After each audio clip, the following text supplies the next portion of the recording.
As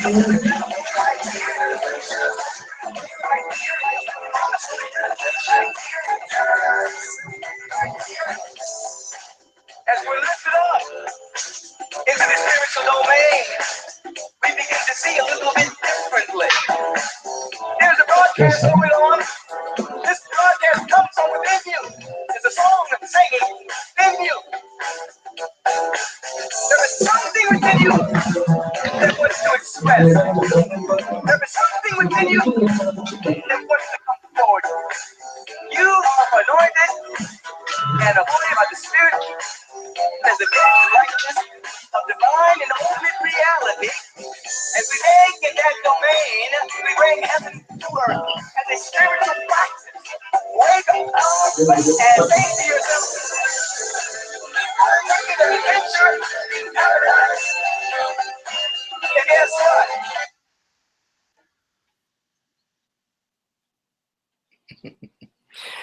Peace and blessings, everyone. I am Michael Bernard Beckwith, the founder of Agape International here in Los Angeles and global reach through live streaming, and the author of Life Visioning and Spiritual Liberation, and The Answer Is You, and Transcendence, and 40-Day Mind Fast Soul Feast, and other books for our growth, development, and unfoldment. I appreciate all of you on the line. I understand there's a number of you, this is your first time being in the class with us, so I will definitely keep that in mind as I review what we have covered and continue to move us into the life visioning process. As we begin, I invite all of us to, at this moment, just take a really nice deep breath and release, and allow yourself to be right here and right now with me. Pull your attention away from the future. Pull your attention away from the past, and to have your attention right here, being aware that as I'm speaking and providing a level of activation under my words for you, that there are other individuals who are on this particular class. So there's a community here that has emerged, and this community is building a very powerful field of love and beauty and intelligence that all of us are participating in. And this field is greater than the influence of the world. It's greater than the news reports. It's greater than the collective beliefs of all of society. That this field that we're now co-creating in this beautiful community is a field of intelligence and of beauty and love and prosperity and wealth and abundance. And we're in that field now. So being in this field, I invite you to turn within for a moment as we evoke this presence and this power and this love. We evoke this divine intelligence. We evoke the presence which is never an absence, through the vitalizing feeling tone of gratitude and thanksgiving and appreciation, so that our perceptual windows are cleansed from the inside out. And we begin to see that all around us is a presence of love and beauty, another name for God. We recognize this presence and become so unified with this presence that we're able to say, I am. I am what thou art, and thou art what I am.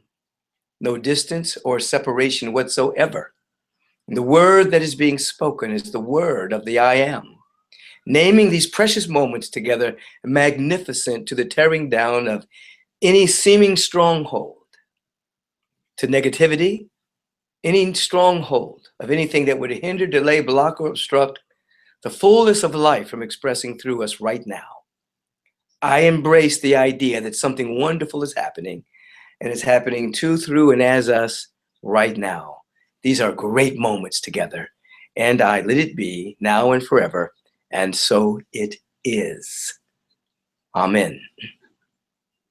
And so once again, thank you for being with us.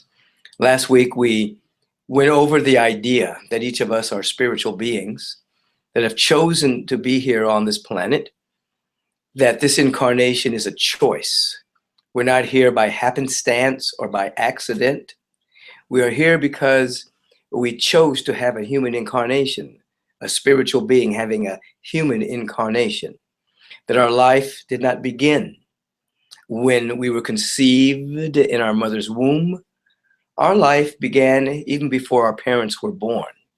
and that we've always existed and will continue to exist, that we are spiritual and eternal beings, forever and ever and ever unfolding, to reflect and to reveal the beauty and the love and the joy and the harmony and the abundance of the universe. And we're here to choose this. Now, this choice is a function of expanded consciousness, that through prayer, through meditation, through life visioning, we have insights that allow our ability to choose to be increased. When there is a limited awareness, we are reactionary. We react to things. When there's expanded consciousness, we respond. We respond from love and peace and abundance.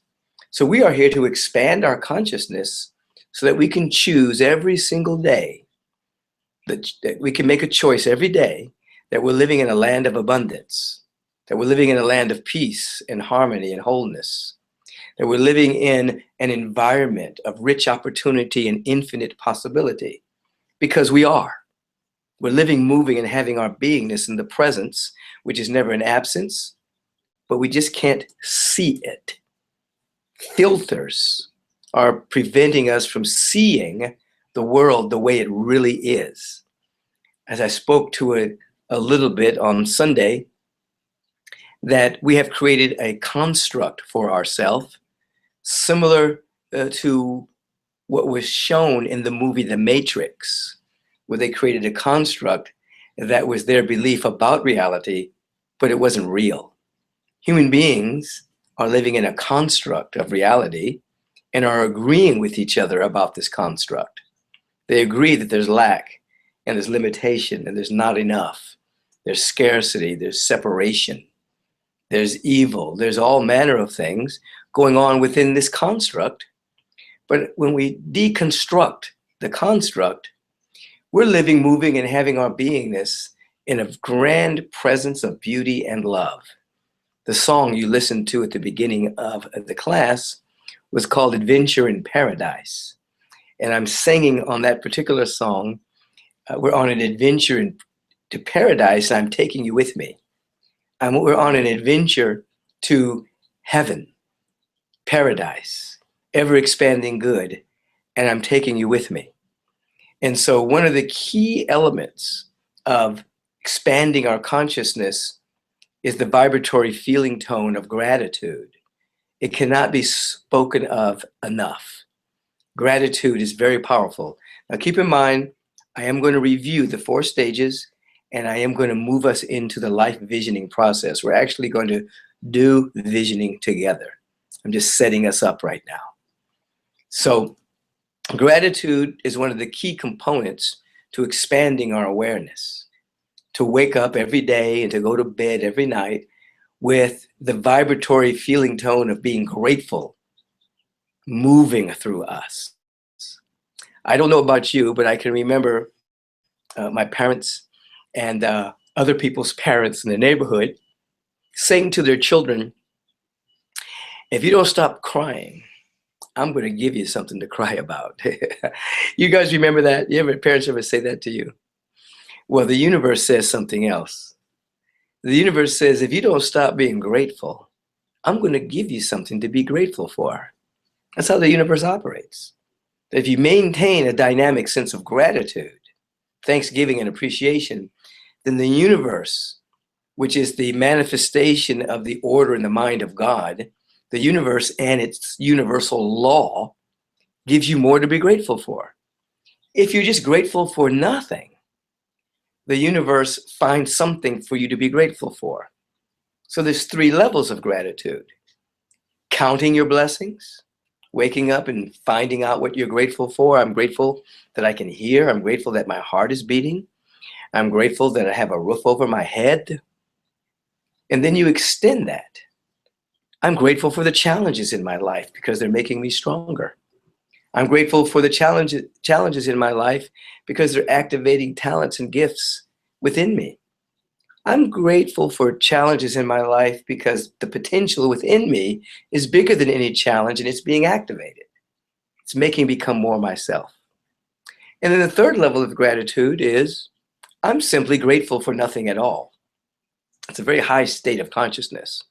So regardless of where you are on that particular domain, grateful for something, grateful for challenges, grateful for nothing, the universe will continue to pour forth blessings, more and more and more for you to be grateful for. So we establish ourselves as grateful beings.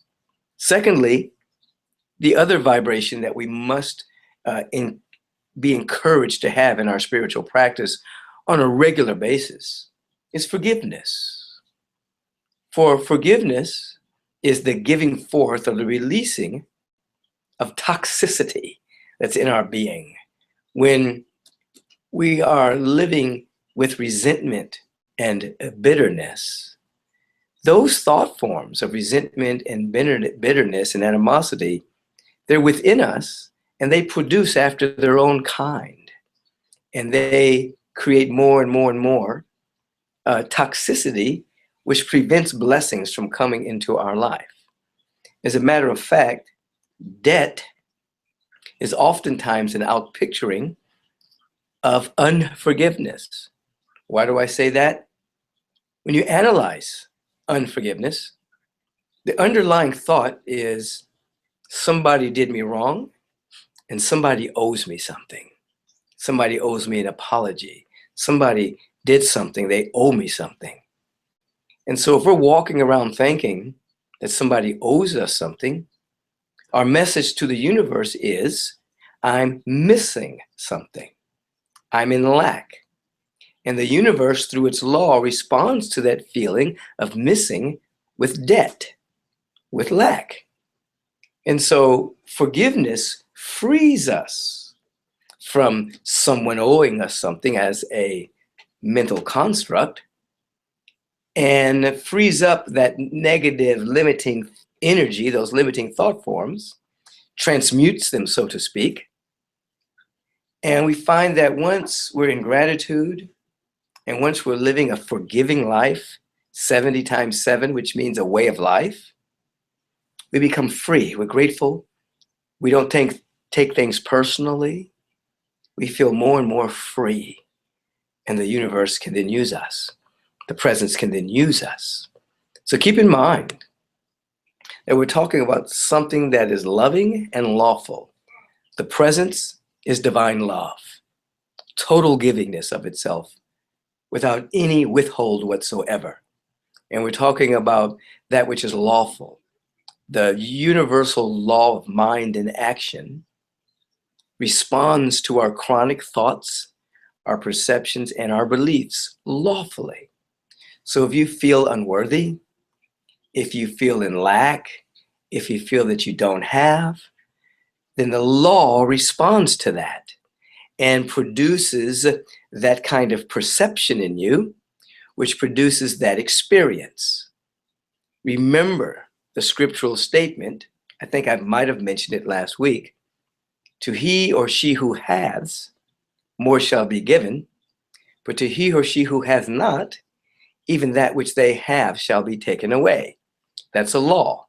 If you feel that you have, more comes. If you feel that you have not, then that which you have can be lost because you're not generating enough magnificent energy to keep it. So let's go over these points. You are an eternal being, forever and ever unfolding. You existed before the foundations of the earth. You existed before time. You existed before your parents were even born. You have always been, and you will always be. You are a unique expression of the infinite, unrepeatable, and there will never be anyone quite like you, which means you're the only one that can be fully you. You're the only one that can allow God, abundance and prosperity, intelligence, to come into its own and be fully you. No one else can do this but you. You have to be you. So as a unique, unfolding, singular manifestation of a cosmic destiny forever and ever unfolding, You're now learning to be grateful and to be forgiving and to continue creating best case scenarios. What do I mean by that? Remember, there are 4 stages of spiritual growth, development, and unfoldment. This is a quick review from last week. The first stage is the victim stage. People live screaming out, why me? Why is this happening to me? Who did it to me? What's wrong? Who's to blame? Those are disempowering questions. I had the privilege of being on Super Soul Sunday with Oprah Winfrey. It was filmed a few weeks ago, but it was aired this past Sunday. You could probably see it online. And she was very inquisitive about all the stages. But the stage of the victim, we asked disempowering questions. What's wrong and who's to blame? Now, as we begin to move into manifestor consciousness, we begin to create what I call best case scenarios. What does that mean? Oftentimes, when you are under stress or when plans aren't going your way, bad things seem to happen, your mind and the virus of the mind creates what is called a worst case scenario. It starts to play all the negative things that could possibly happen in your life. And then it becomes fueled with emotion. And then that emotion creates a downward spiral of everything that could go wrong. Even if it doesn't happen, your body is still feeling under assault that it is happening. So coming into learning how to manifest, we practice best case scenarios. That is, we allow for our mind to run wild with the best possible things that could happen. Without putting any limit on it, we begin to speak to ourselves about the fact that, oh my God, based on this particular experience, the best thing that could possibly happen is that all of my needs can be met, that great opportunities can show up, that great possibilities can be activated, and that I can meet the right people to do the right thing, to unleash my spiritual power, to unleash my gifts and talents. You begin to speak to yourself without limit about best case scenarios. Or you begin to ask what if questions. What if all of my needs were met? What if everything was working together? What if I had all the money that I needed to not only help myself, but to help others? You begin to ask these kind of questions combined with best case scenarios, and you learn to manifest. Stage 2 is the land of visualization. Stage 3 is the land of visioning. I'm going to get to that. Stage 1, victim. Somebody's doing something to me. It's called to us. Stage 2, I'm doing something with my mind. By us. Stage 3, through us. Stage 4, as us. So it's to us, by us, through us, and as us. Stage 2, I visualize the best scenario for my life. Stage 3, I catch God's idea of the best scenario of my life, or the universal presence, whatever name you choose to call the presence, you see. So in stage 2, as you're manifesting, you learn to allow only the good to come out of your mouth. Blessings, encouragement, possibilities. You do not succumb to gossip or allowing, putting people down, playing the game of one-upsmanship, putting people down so that you can be. Don't do that. You use your mouth as a blessing for affirmation. I am available to magnificent good. I am available to more prosperity than I've ever experienced before. I'm available to divine wisdom that leads and guides me in a language and in a way that I can understand. Your conversations are affirmative. laden with vision and possibility and encouragement. Stage 2, the stage of the manifester, you begin to see the life you want to live. You begin to picture it in your mind. This is visualization. Even as I'm talking to you right now, you can begin to see yourself free of all restriction. See yourself free from all limitation. See yourself free from all lack. See yourself living an abundant life, a life of fulfillment and generosity and creativity. You can begin to see it in your mind's eye. That's stage 2. Claim it, name it, claim it, manifest it. You're training the mind to be affirmative. Your mind is a set of programs. Sometimes the program has been programmed by the world. Fear, doubt, lack, separation, hate. But you're not going to live with that old programming. You are going to live with the programming that you give your mind. You're going to tell your mind, even right this moment, that you're more available to dynamic good, that you're available to prosperity. You're ready to receive more good than you have ever imagined. You're going to go to bed saying those kind of things. You're going to wake up saying those kind of things, so that you will learn to manifest all of your needs being met. And then, as we begin to master that stage with visualization, the affirmation, declaration, and decree, seeing the life we want to live, living in a state of gratitude, living in a perpetual state of forgiveness, cleaning out the debris of resentment and animosity, we see that it becomes easier to manifest because there's nothing in us denying what we say we want. There's nothing in us. We're not fighting against ourselves. We're free, you see. We're open. And so then what occurs? You start to segue into stage 3. Stage 3 is through us. We become channels and instruments of intelligence, instruments of love, instruments of peace, instruments of beauty, instruments of creativity and abundance and plenitude and prosperity. Something flows through us. We're not simply making something happen with our mind. We actually make ourselves available for that which is always happening in divine mind, but wants a channel to express through. This is very important. Stage 2, you're making it happen with your mind.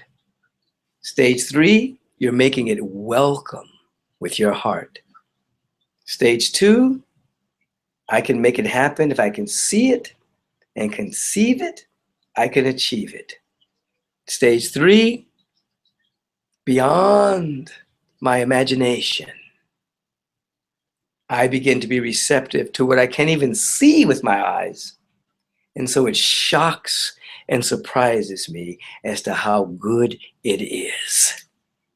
That's stage 3. That's visioning. Let me run on to stage 4. Stage 4 is as us. This is where the sense of separation dissolves and you feel totally at one with life, at one with love, at one with God. Stage 1, you're a victim. You're separate from life. Stage 2, you're using your mind to use the law. Stage 3, you're making yourself available. The law can now use you. Stage 4, you and the presence are one. No difference, no distance. For those who weren't here last week, to move out of stage 1, You have to give up your blame story, and you have to move into forgiveness. To move from stage 2 to stage 3, you're little by little giving up control. You're stop trying to control everything because of your work in stage 2, because of your ability to manifest and use the law. You begin to understand that there is a powerful order in the universe that you didn't make happen. You didn't create gravity. You didn't create electromagnetic fields. You didn't create the laws of the universe. There's an order already here. You lean into that order. It's called yielding. It's called surrender. You're surrendering not to chaos, but you're surrendering to an order. You're surrendering to the next stage of your own, your own evolution. You're surrendering into being more of your real self. Stage 3, yielding. Stage 2, making it happen. Stage 3, allowing. Stage 2, I'm making it happen. You see. And then stage 4, to get from stage 3 to stage 4, what are you doing? Little by little, the sense of separation is dissolving. The presence is not over there. The presence is right here. No distance, no separation whatsoever. So those are the 4 stages. Now, there are 8 life structures that I teach about that we all live in. The first structure is the, and let me just say before I tell you what the structures are, through our inner work of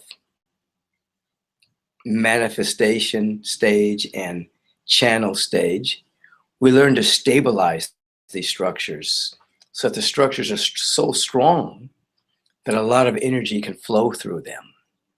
In other words, if you have a particular coil or an electric wire or a cord, depending on the gauge of that cord, it can only withstand so much electricity moving through it. The stronger the instrument, the more energy can flow through it. The same with us. As we become stronger and stronger and stronger, we're able to hold more energy. As we stabilize our life structures, we become very strong energetically, and we're able to carry more cosmic energy in order to allow for our gifts to express, our talents to shine. And we're able to take advantage of opportunities and possibilities that emerge. And we begin to see that we're surrounded by opportunities, you see. And so the 8 life structures are the structures we stabilize. Stabilization simply means that my structure is now an asset, not a liability. It's an asset to me. It's not depleting energy from me. As an example, one of our life structures is health. The body temple is a life structure. And so when that structure is stabilized, the body temple is healthy, it's flexible. You take care of it through good nutrition and exercise and creative visualization and prayer. So it becomes so strong that it's able to carry more energy. It becomes an asset and not a liability. You don't become a hypochondriac thinking you're sick when you're not, and being afraid of every virus that comes around, thus being non-productive because that structure isn't stabilized. You stabilize that structure and you become healthy. Your immune system is strong. You become impervious to disease, and you live in a very powerful way. That's just an example. But the structures are as follows. The first one is structure is called the spiritual structure. And so our spiritual practices of affirmative prayer, spiritual study, introspection, service, life visioning ground us in our real self, which is constantly evolving. So what does that look like? It means at some point, what you're doing now, in terms of learning about life visioning, You don't just fit that into your life. After a while, your life revolves around your spiritual study and your spiritual practice. When that happens, that means that structure is stabilized. You see, that structure becomes stabilized. You're now not trying to fit spirituality into your life. Everything is revolving around your study, your time to affirm, your time to pray. You fit it in. We'll come back to that. The ego is another structure. When the ego structure is stabilized, there is a self-respect, self-love, and self-worth. When the ego is healthy, we don't play the inferiority and superiority game. We don't even play the equal game. We realize that everyone is unique, beyond comparison, and we bless everyone that they may be successful, because no one's success takes away from our success. We're not ego challenged, you see. And then there's livelihood. This structure is way beyond just having a job. Livelihood is stabilized when our true expression of creativity is set free. We all have gifts and talents that we need to set free. We all have ways that we're to walk on this planet. When livelihood matches our creativity, that structure is stabilized, and it can provide exchange of energy called money and prosperity. Sometimes people change their livelihoods as different gifts emerge. The next structure is the structure of relationship. This structure is about learning how to express unconditional love, compassion, forgiveness, beginning with the relationship to oneself. You learn to have compassion on yourself. You learn to have forgiveness with yourself. You learn to love who you are. And then you can extend that to others. Remember the statement, to love your neighbor as yourself? It begins with yourself, not from an egocentric way, but to really fall in love with what the universe has created here as a distinct, unique expression of infinite potential. So therefore, you're not trying to find a relationship that's going to make you happy. You bring happiness to your relationships. It's a different dynamic. When the structure is unstable, you think someone else can make you happy. When the structure becomes stable, you're already happy, and you bring happiness everywhere that you go. It takes work, it takes meditation, it takes prayer, it takes life visioning. And in the example that I mentioned earlier, the other life structure is body temple. It reveals our relationship to the temple as a vehicle for the spirit to express through. Nutrition, exercise, hydration, detoxification, downtime, rest. All of these assist in allowing the body temple to be healthy and be able to overcome any disease or discomfort that you may temporarily be challenged by. The next structure is the financial structure. This is not the same as livelihood. This particular structure, you begin to acknowledge that spirit is the source of every good and perfect thing. It's the source of every of supply. Supply is invisible. The spirit is the source of all supply. And you learn the law of circulation. You learn the law of tithing, which is the law of circulation, another way of saying it. You learn the law of saving and investing. Stabilization of this structure makes you realize that you don't spend money. Because once money is spent, it's gone. You circulate money. You circulate energy. And you think to yourself, every time you're purchasing something, you're circulating energy, then that individual who you're buying from circulates energy to the next person, and that energy keeps circulating. And if you deal with it like that, then that energy keeps coming back to you. If you think you've spent it, then it's gone mentally. So no, don't spend, you circulate. The next structure is a structure of beliefs.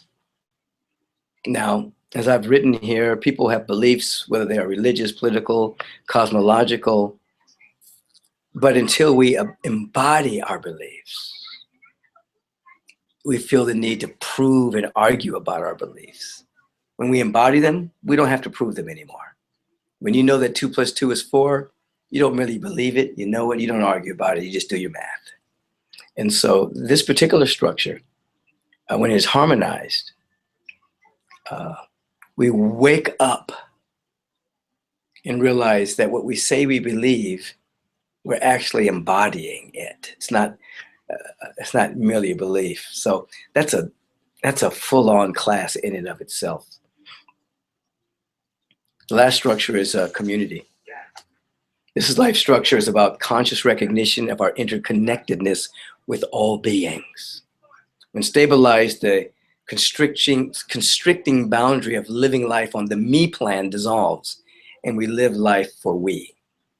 Muhammad Ali was once asked to do a poem as he was speaking, and they said, give us a poem, give us a poem.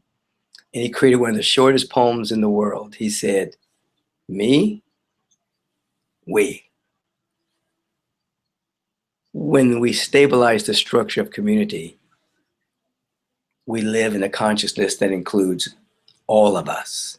We realize that every act, every thought, every word affects all of us. So we're mindful of that. So the structures are spiritual, ego, which is self-worth, livelihood, relationship, body temple, financial, beliefs, and community. The 4 stages: to me, by me, through me, as me. Victim, manifester, vessel or instrument, one with God. Stage 2, visualization. Stage 3, visioning. Now here is visioning. Let's move into that now.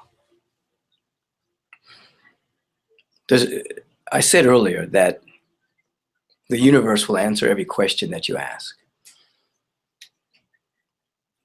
And we're learning to not ask disempowering questions.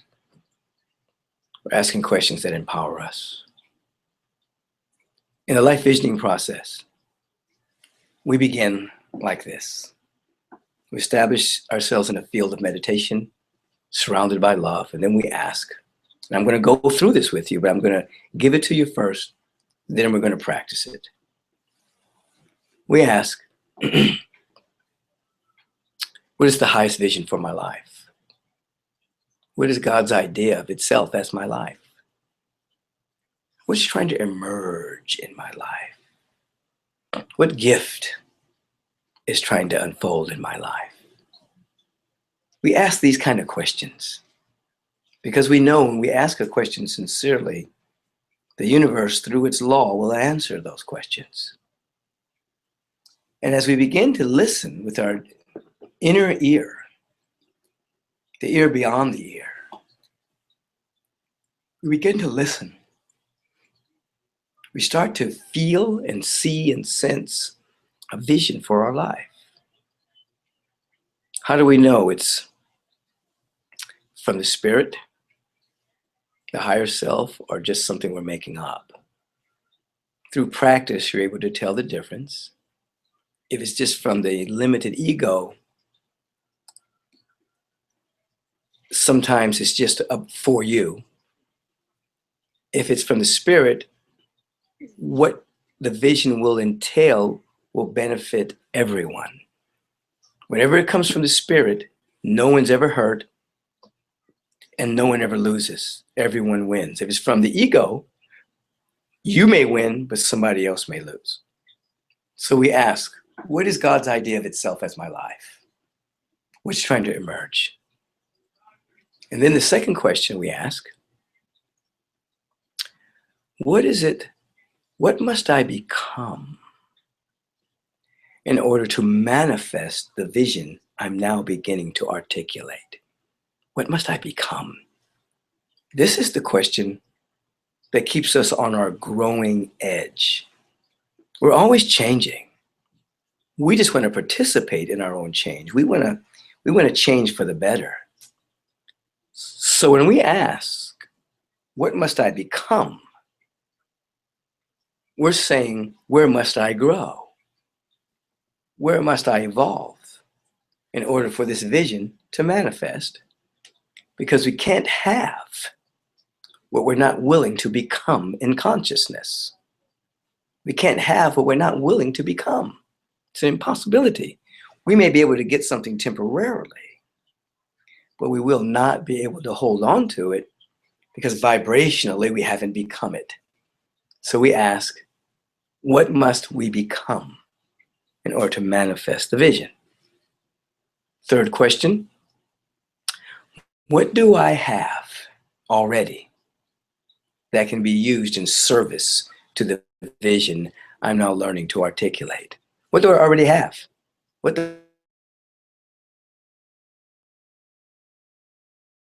To he or she who has, more shall be given. But to he or she who has not, even that which they have shall be taken away. So you begin to feel what you already have. You think about the resources that are already in your life. You begin to consider the talents and gifts and the capacities that you already have. So you begin to feel that you are a haver. You're being and having. That becomes your dominant vibration.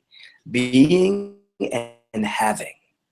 So then the law responds to that. And your beingness expands and your having is multiplied.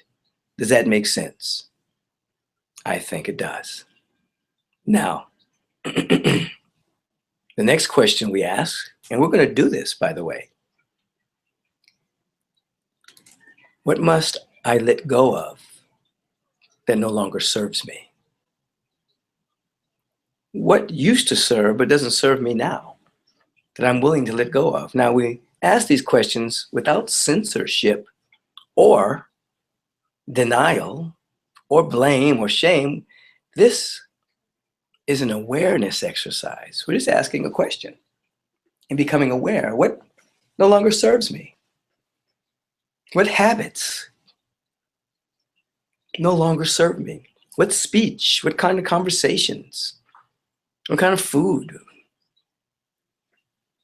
It doesn't serve me anymore. It doesn't help me. I don't need to do this anymore. We just look at it. And then after we ask those questions, what's the highest vision for my life? What must I become? Number 3, what do I have? Number 4, what must I let go of? Number 5, we begin to tap into the sacred yes. Dynamic willingness. We begin to open ourselves up and feel the vibratory feeling of willingness. So that you know any time in your life, in order for you to accomplish anything, you had to be willing. You had to say yes. You had to move out of the comfort zone of maybe, and I don't know. Listen to this, because nothing good, nothing great has ever come from the comfort zone. Our willingness, our yes, our sacred yes, takes us out of the zone of comfort. We embrace yes. And then, after that, we evoke the presence. So, what's the vision? You articulate it. What must I become? Number 2. What do I have in my house? Number 3. What must I let go of? Number 4. Activate my divine willingness. Number 5. Dynamic willingness and yes, yes. And the evocation of a dynamic prayer. That's what visioning is. It becomes a dynamic practice. a dynamic practice. I want you to feel into that. I think you might be ready to even do some visioning right now, and then I'll go through some more questions. Excuse me.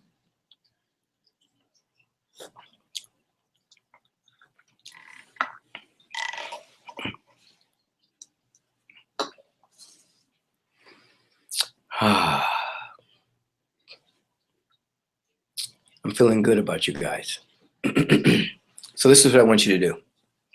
I want you to put your feet firmly on the ground. I want you to take everything out of your hands. I want you to just tense up your body a little bit and just squeeze everything. Take a deep breath and just release.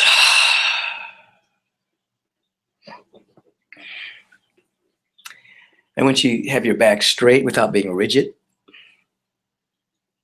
And begin to close your eyes, but listen to my voice. As we enter into a mini life visioning session.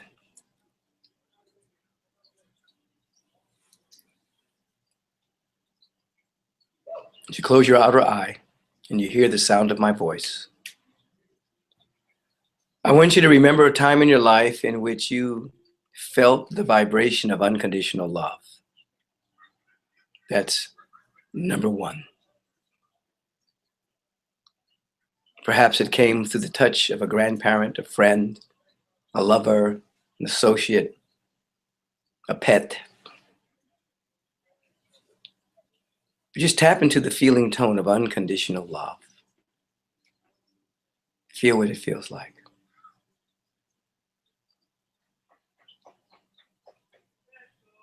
If it's difficult, imagine what it feels like.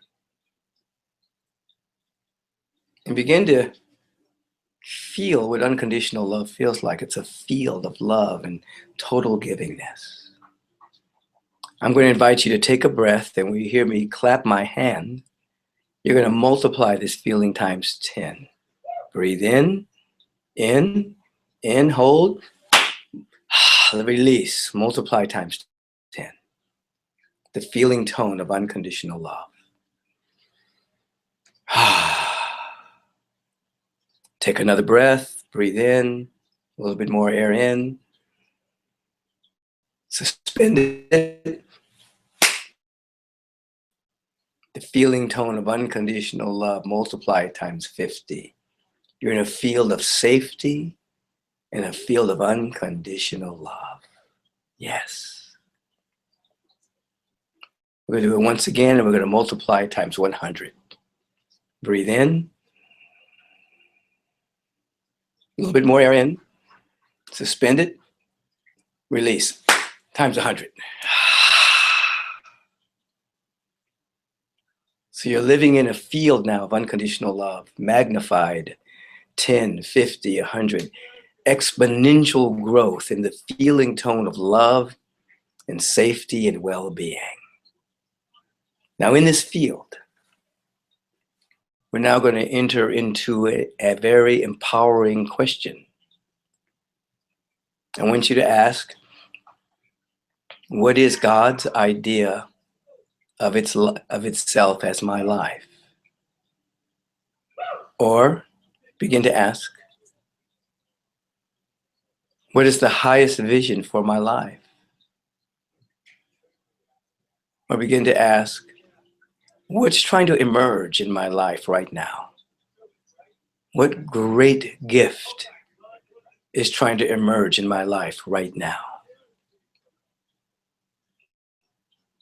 Feel it in your bones.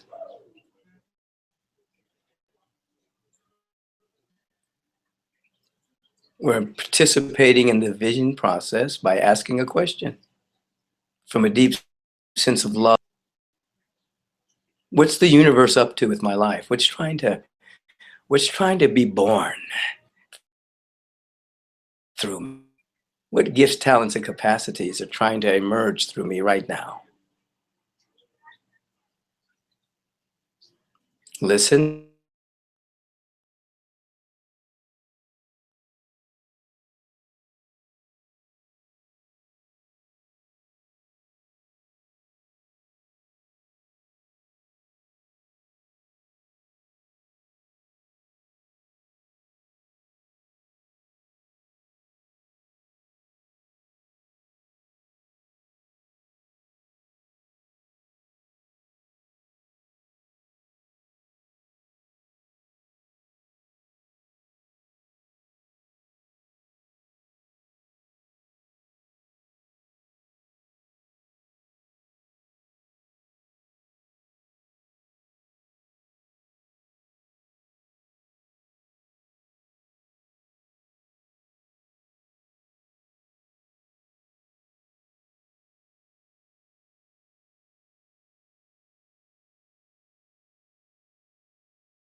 I hope I'm still on. It looks like I lost connection.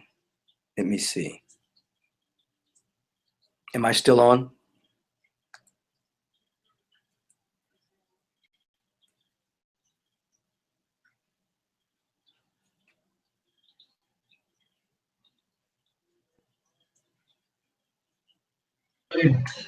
We are still on. Am I still on? Yes. Very good. Take a deep breath and feel into the divine love and catching the vision.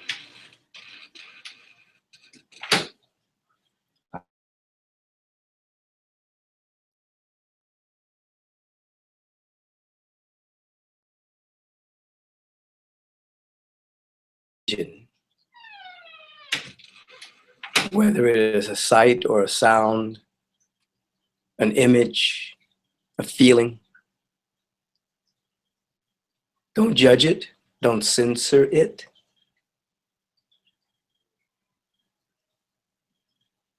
Feel into it and remember it. The universe is speaking to you. You're listening. You made yourself available. We go to stage 3. What must I become? Ask this question. What must I become in order for the vision to manifest?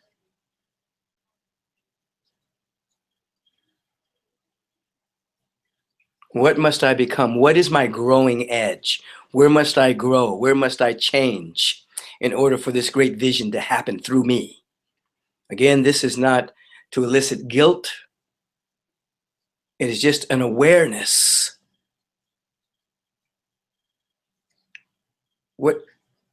Where must I grow? What habits must change? Perceptions must change. What conversations must change? The universe is answering that question to you right now.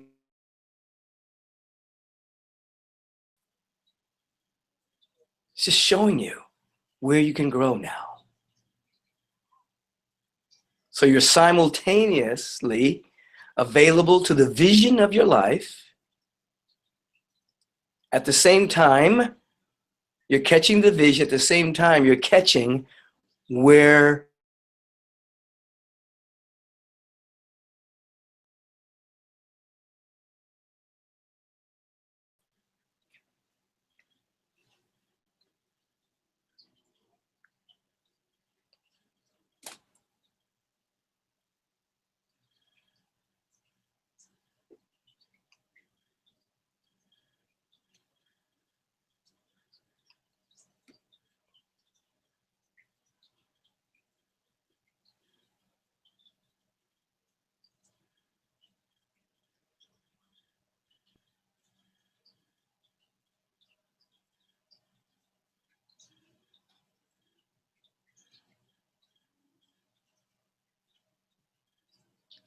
as we continue with what we must become, we hold that space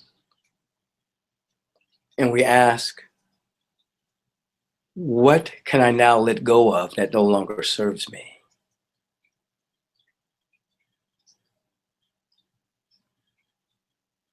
What no longer serves me that I'm willing to let go of? Habits, conversations,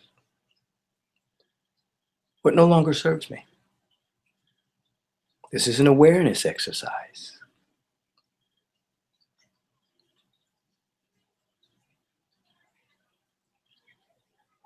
And very importantly, what do I already have that can be in service to the vision? What resources do I already have? What gifts and talents do I have? So I end up feeling right now that I have, that I, in a grand state of being, that I have. Remember, to he and she who has more is given. What do you have?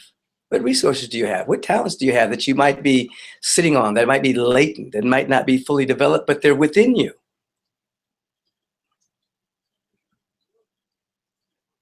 Let's feel into these stages again.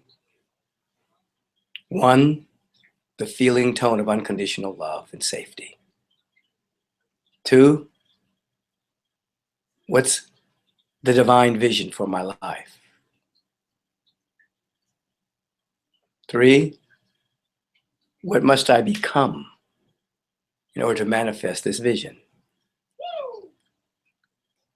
4, what do I already have that can be in service to the vision? 5, what must I let go of?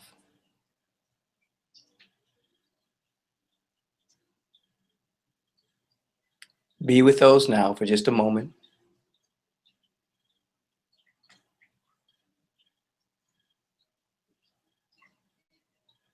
Let the universe speak to you.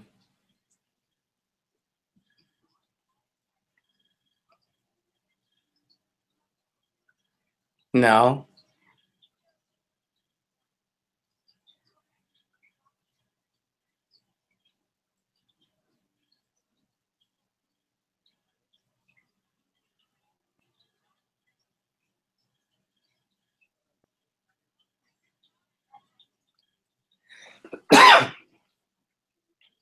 feel into the vibratory frequency of willingness. Let us activate our sacred yes.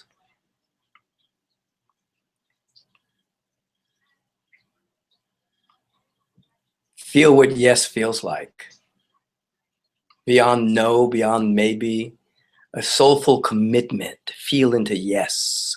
Feel into willingness. If you've ever been willing to do or to be anything in life, feel into the frequency of willingness. And as we did earlier, take a breath. Let go. Multiply the feeling times 10. Willingness. Take a breath.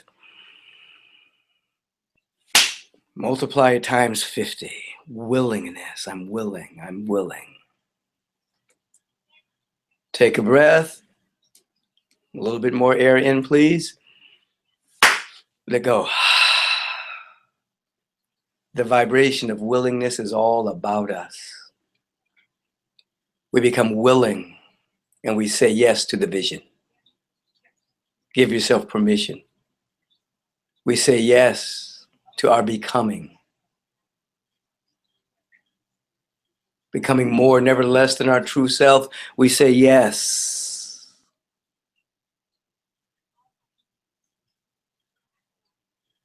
To the willingness, we say yes.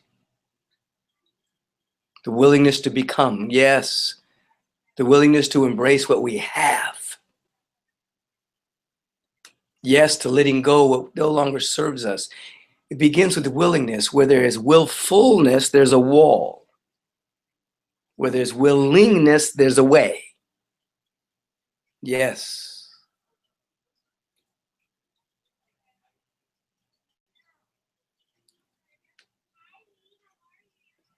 Feel into that right now.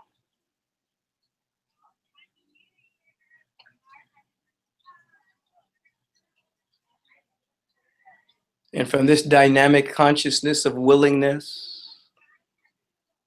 a beginning articulation of a sacred and divine vision for our life, the life that is activating the divine design within us, a divine and magnificent destiny within us. Everyone has a magnificent destiny. The word is spoken for each being in the sound of my voice, with a full, vitalizing, feeling tone of gratitude and thanksgiving and pure recognition that life is for me and never against me, and that life is everywhere. I feel totally connected with this divine presence, and I speak the vibratory word for each being that's listening to me right now, setting them free from restriction and limitation. I speak the word for each being, knowing that this word is a law of elimination that would hinder, delay, obstruct, or deny the fullness of life from expressing to these beings right now. And they're able to grasp and capture and yield life that's loaded and coded within every cell of their being, that they brought with them before they even incarnated, was already within them. and that they see it now. The word is spoken for their success beyond reason, beyond logic. Their success beyond what they can even imagine now begins to take hold in their life. And everything begins to work together for their individual and collective good. I see it. I give thanks for it. I know it is so.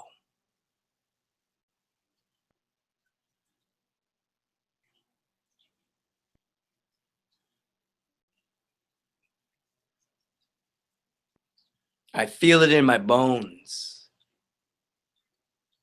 And I release this word knowing that it cannot and will not return void, but it must return fulfilled thereof. It's returned already. These beings are free, embracing their sacred yes to the grand vision of their life. And for this, I do give thanks, and I let it be now and forever. And so it is. Amen.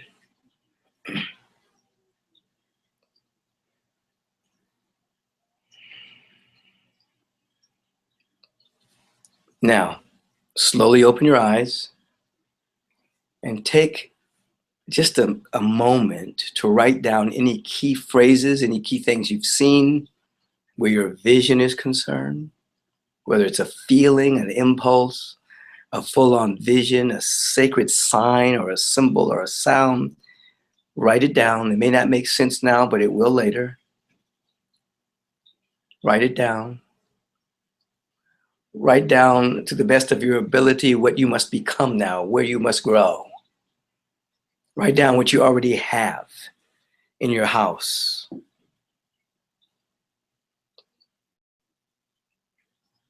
Write down what you're willing to let go of.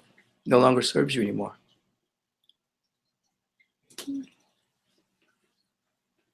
Just be with that for 1 second.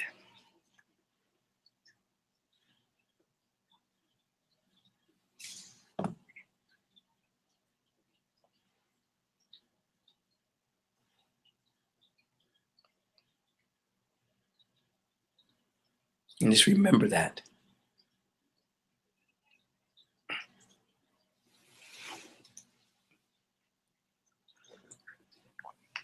Let me just tell you that everyone is different.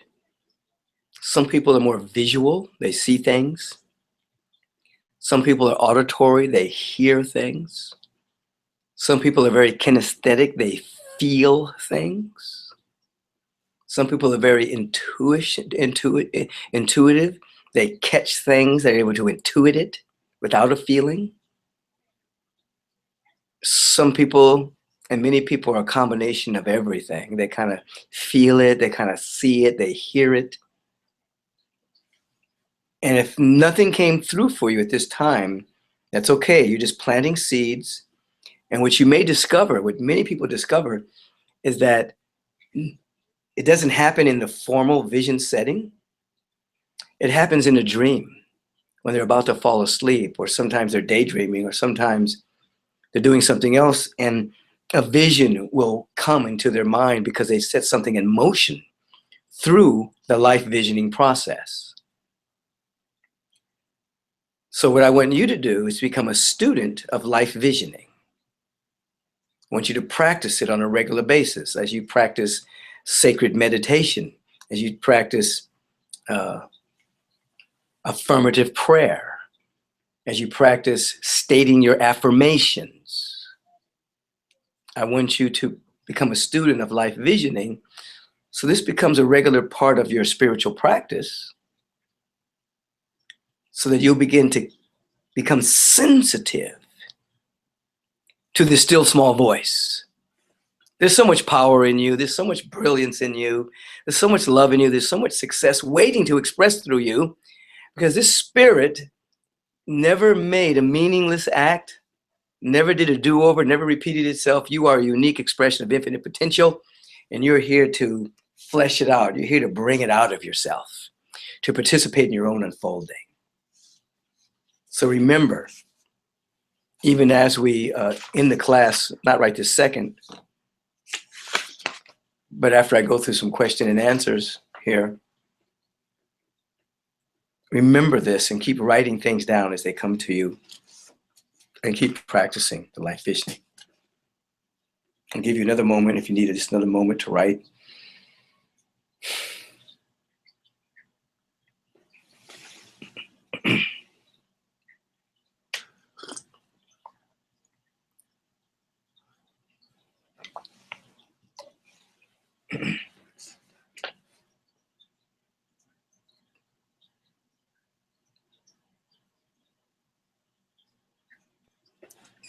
Now, you can come back to what you're writing in a bit.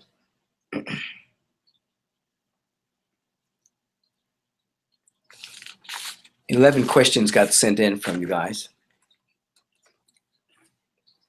and I'm going to begin to answer them. The first one says that you say that life visioning process we are learning transcends traditional life goals. For these purposes will be fulfilled only when there is enough willpower to make them a reality. And that this method works with pure inspiration, which is inexhaustible. How can we achieve this energy in our lives? Life visioning transcends traditional life goals because in visualization, you're telling the universe what you want and the life that you want to live, which is nothing wrong with that at all. Life visioning, the universe is telling you what it wants to do through you. It's bigger than your traditional life goals. Your life goals sometimes come from society.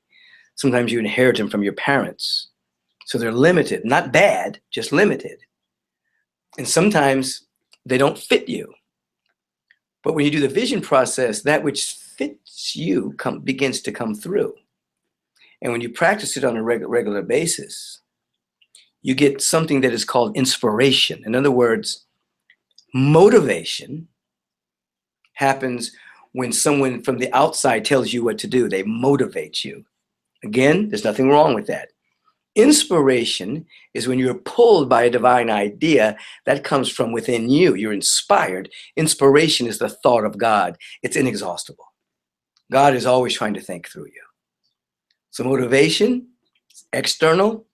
Stage 2, it's pushing you.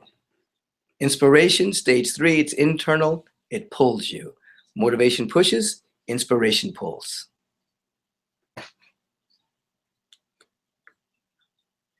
You achieve this in your life basically through practice. Practice clears up the filters until you no longer are working against yourself. The filters of separation, the filters of doubt and worry. You're no longer working against yourself, you see. The second question, what are the 8 life structures that must be stabilized before we can start living the divine purpose of which you speak in your method, life visioning? And what's the process to achieve this stabilization? Now, I mentioned the 8 structures earlier.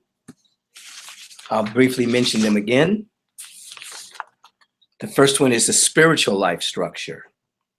This is our spiritual practice that we must do every day. The second life structure is ego. This is where we begin to dissolve separation, and we learn about self-respect, self-worth, and self-love so much that we stop comparing ourselves to others. We no longer have to put ourselves up and put people down. We embrace everyone and desire that everyone live an excellent life. That's the ego structure. The third structure is livelihood. It's beyond simply having a job. It's when livelihood is stabilized, it's when true expression of our creative purpose, a vehicle for delivering our gifts, talents, and skills, and our gifts on the planet emerge, where some people are artists. Their livelihood is around their creative skills of art or singing or medicine or teaching. We may find it necessary to change our livelihood as we discover areas in which we've been hiding out, suppressing or repressing our natural talents. Relationship is the next structure. It's about expressing unconditional love, compassion, and forgiveness, beginning with the relationship to oneself and expanding to include one's immediate loved ones, the community, and then the world. When this structure is stabilized, we no longer seek happiness to make relationships to make us happy. Rather, We bring happiness to our relationships. That's what I was telling you earlier. The body temple. This structure reveals our relationship to the body temple as a vehicle of the spirit that lives in, through, and as us. When stabilized, the body receives balanced nutrition from food, water, exercise, and sufficient downtime. The fundamental wholeness of the body is a law unto health of every organ, action, cell, and function of the body. You're not in your body is in your field of awareness. You take care of the body. When that structure is stabilized, there's health. And the body becomes an asset to you living your goals, your dreams, and your visions. Financial. This acknowledges spirit as the source and substance of supply, and the law of circulation as its vehicle. It recognizes that money is an energy exchange that supports us in living our vision and contributing to the good of others. Stabilization of this structure results in being conscious stewards of our financial resources. Money is not spent, as I taught earlier, because then it runs out. Instead, money is circulated. That's how you see it. You're circulating. You're practicing the law of circulation. Beliefs, next structure. People have beliefs, whether they're religious, political, or cosmological. Until we embody our beliefs, we feel the need to prove and to argue our beliefs. When our belief structure is harmonized and we embody our beliefs, our presence radiates our beliefs without us having to convince anyone. Until we begin to wake up, our life structures are compromised of beliefs and concepts that do not recognize our limitless nature or the limitless nature of existence. As we expand and deepen in consciousness, beliefs and concepts mature and stabilize into trust in the fundamental goodness of the universe and in ourselves. So this is how it operates. You have a belief, then you have a practice of the belief, and then you have an insight, and then you come into knowing. Knowing transcends beliefs. You know something, you no longer have to believe it. But you start off with a good belief. God is good. Life is good. All my needs are met. I live in the field of abundance. These are beliefs, but they're true, scientifically and mystically. Community is the last structure. This is about the conscious recognition of our interconnectedness with all beings. When stabilized, the constricting boundary of living life on the me plan expands into the larger self, into a sense of being a global citizen. Is that powerful or what? You no longer see yourself merely as a national citizen, but a global citizen. It's powerful. Okay, so those are the 8 life structures. And the last question, the question is, and what's the process to achieve this stabilization? You take those structures, and in stage 2, you begin to visualize and affirm and declare the truth about you in those structures. Stage 3, you ask for a vision about what it looks like. You can't transcend what you haven't mastered. So if you haven't mastered stage 2, you go back, you create your affirmations. You get a vision board. You begin to see your pictures of your structure stabilized. Stage 3, you invite the presence to tell you what it really looks like.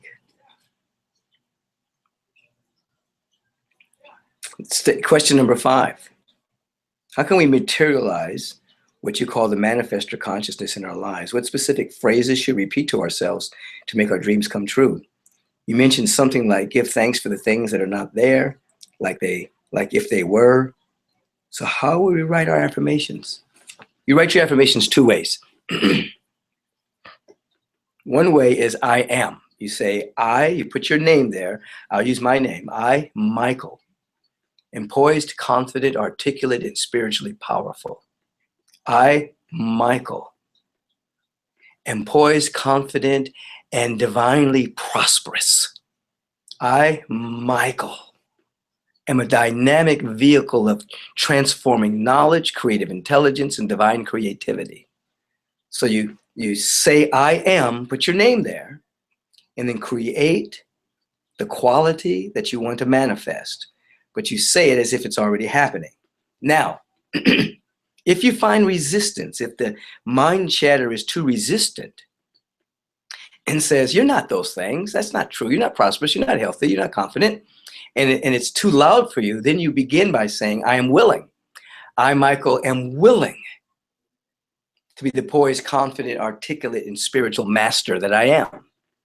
I, Michael, am willing to be a confident expression and have ever increasing prosperity. I, Michael, am willing to be divinely healthy and absolutely available to divine wisdom. So you do I am, but if it's a little hard, then you start off with I am willing, and then you grow into I am. So with willingness, there's less resistance from the ego. You follow that? Okay.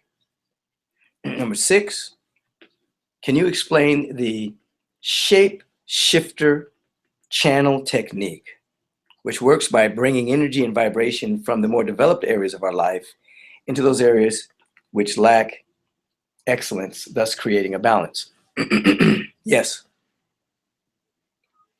I write in my book, Life Visioning, an experience I had as I was walking my dog, and I got pulled by another dog, attacked my dog, and I got pulled in my knee, got hurt, and I was limping. And then I stopped, and I decided to focus on the knee that wasn't hurt. And I got into it very deeply. I started to feel the vibration of the knee that was not in pain. And as I felt into that, I mentally felt the vibration of the painless knee moving into the knee that was hurt. I shaped shift the energy. And after a couple of moments, the knee that was hurt stopped hurting. It had taken on the vibratory field of the shape shift. You can do this with different areas of your life. If you're masterful, remember the stages, the 4 stages are not linear. You might be a master in one stage, but you might feel a victim in another stage. You might feel a master in the stage of finances, but you might feel a victim in the stage of relationships. So you feel into your mastery. You feel what it feels like to be a master in one of the stages that you're in, one of the structures that you're in. As you feel into that, you think about the other area of your life, but you don't think about it anymore like, oh my God, this doesn't work, I'm a victim, it's challenging. Instead, you take the energy of excellence and you begin to think about that area of your life with the feeling of excellence. And you begin to speak to yourself with the feeling of excellence.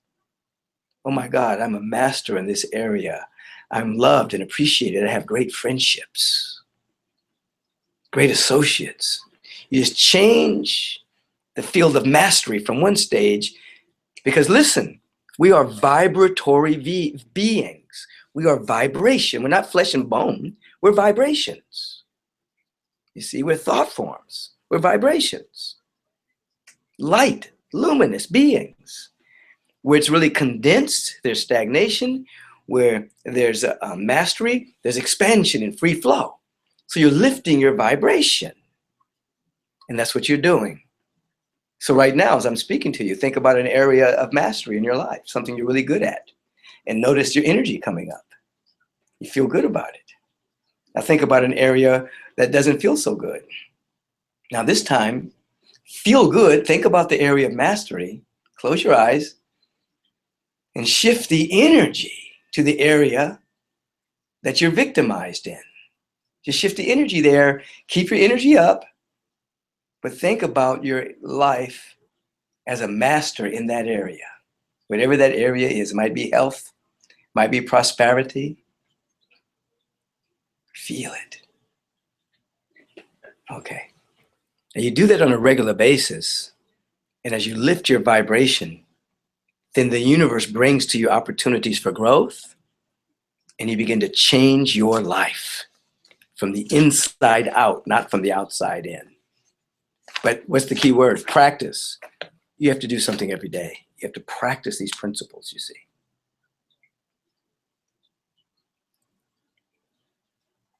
Now, what's the other question here? Like 8 life structures. I taught people. Somebody asked about the 4 stages, and I already talked about that. 4 stages in the 8 life structures we talked about.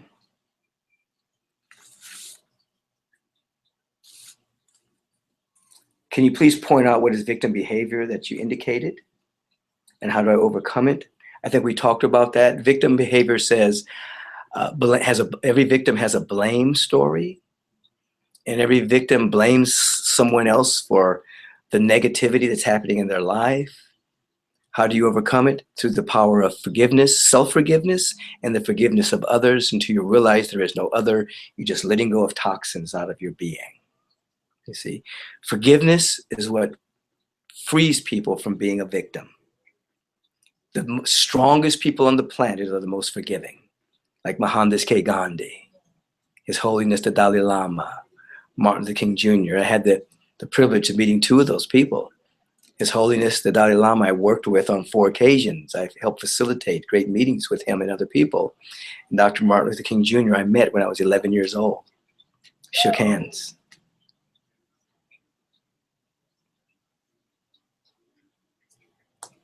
I went through the manifest, how to write out affirmations. I went through the shapeshifter. How can you materialize the 7 stages of life visioning process? We went through that. Stage 1, develop a field of love.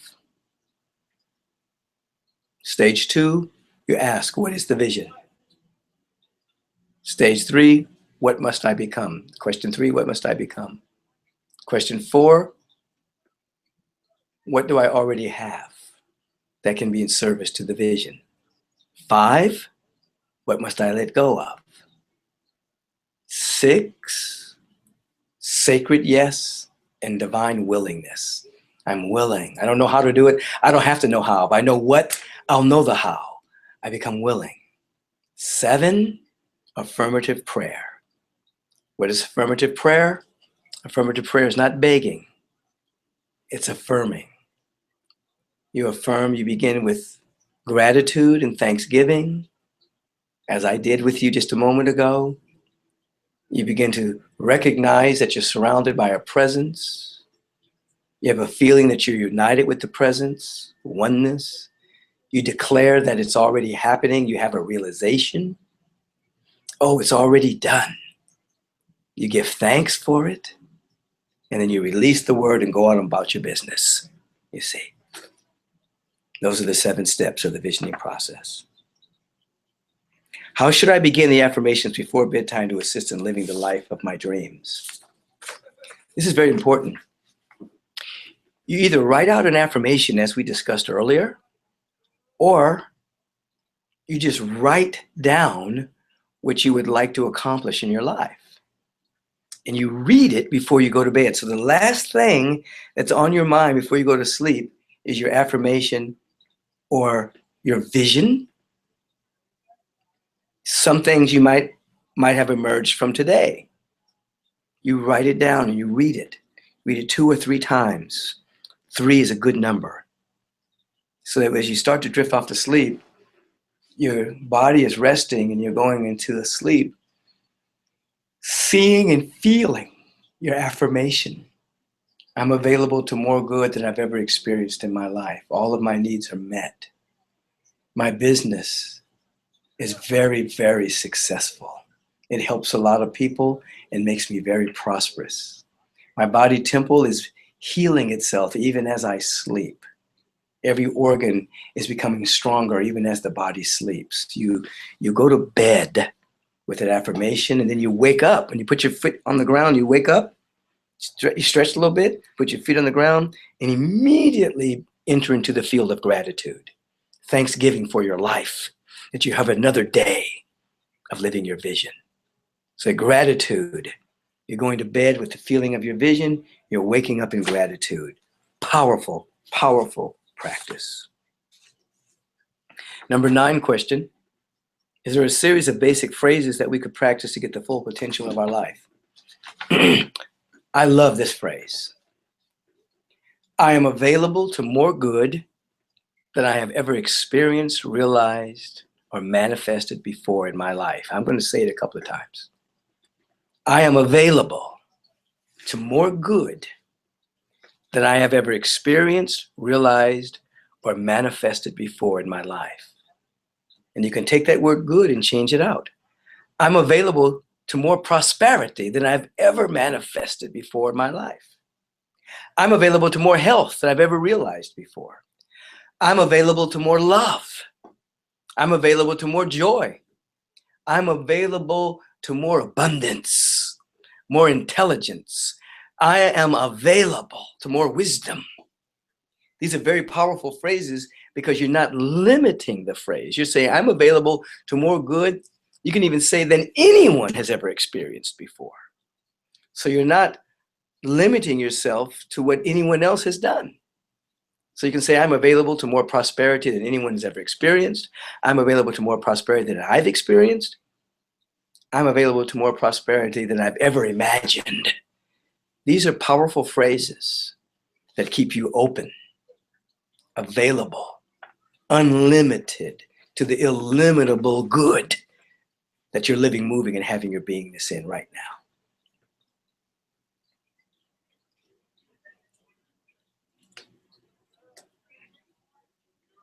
You speak in the program about mindfulness and trusting the universe that supports us.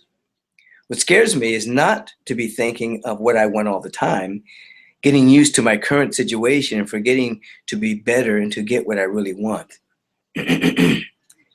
So you're afraid of not thinking about it all the time. Listen, whenever you have an affirmative thought is way more powerful than a limited thought. When you put on a polygraph machine and biofeedback, your affirmative thoughts have a higher amplitude. They're way stronger. So one affirmative thought negates a whole lot of negative thoughts. So don't be afraid of the negative thinking. When you catch yourself in it, stop and go back to the affirmation. I'm available to more good than I've ever imagined. I'm available to more prosperity than I've ever imagined. Close your eyes, take a breath, and feel into it. And go on about your day. Sometimes you just may want to stop every hour on the hour. Look at your watch, set it. And every hour on the hour, just take a deep breath. Notice what you were thinking. And bring your mind into the vibration of success, well-being, health, prosperity, and then go on about your life. Every hour, just stop. And after a while, you'll notice that you'll have negative thinking less and less. And you'll notice that you'll start to generate a field, a vibratory field of love and peace and harmony and prosperity all around you.